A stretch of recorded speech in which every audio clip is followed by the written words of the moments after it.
नमस्कार। आज हम एक ऐसी अविश्वसनीय प्रक्रिया को समझने वाले हैं जो हर दिन हर पल हमारे शरीर में खरबों बार होती है। Cell cycle. ये वो कहानी है जो हमारे अंदर हर एक सांस के साथ लिखी जा रही है। कभी सोचा है कि एक अकेली छोटी सी कोशिका से एक पूरा का पूरा इंसान कैसे बन जाता है? ये सवाल सुनने में जितना आसान लगता है ना, इसका जवाब उतना ही कमाल का है। और इसका जवाब कोई जादू नहीं, बल्कि हमारे शरीर के अंदर इसी वक्त चल रही एक बहुत ही डिसिप्लिन्ड, एक बहुत ही कमाल की प्रक्रिया है।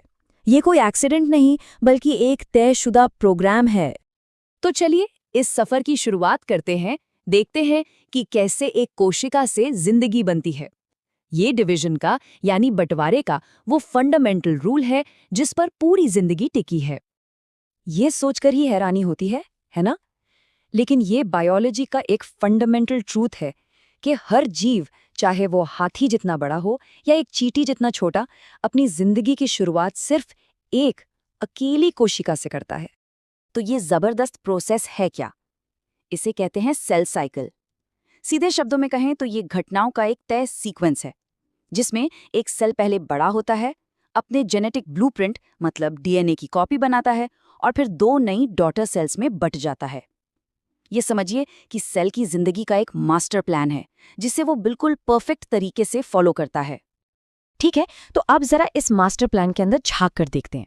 ये है कोशिका का जीवन चक्र और इसके अलग अलग फेज होते हैं, बिल्कुल किसी कहानी के चैप्टर्स की तरह। ये काफी सरप्राइजिंग है नहीं? देखिए, एक इंसान की कोशिका के 24 घंटे के साइकिल में लगभग 95% टाइम तो सिर्फ तैयारी में निकल जाता है। इस फेज को कहते हैं इंटरफेज।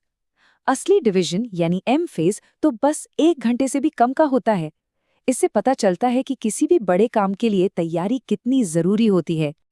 तो ये सबसे लंबा फेज, इंटरफेज, आखिर है क्या?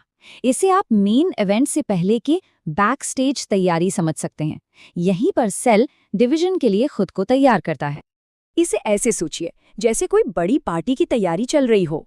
जीवन फेज में सेल बड़ा होता है और सारा जरूरी सामान इकट्ठा करता है। एस फेज में वो अपने सबसे जरूरी ब्लूप्रिंट यानी डीएनए की कॉपी बनाता है और G2 फेज में वो फाइनल चेक्स करता है कि भाई डिवीजन के लिए सब कुछ तैयार है या नहीं। अच्छा, यहाँ पे एक बात अक्सर कंफ्यूज करती है। इसे ऐसे समझते हैं, मान लीजिए आपके पास एक किताब है जो कि एक क्रोमोसोम है। एस फेज में आप उस किताब के हर पन्ने की फोटोकॉपी बनाकर उसे ओरिजिनल के साथ ही चिपका देते हैं।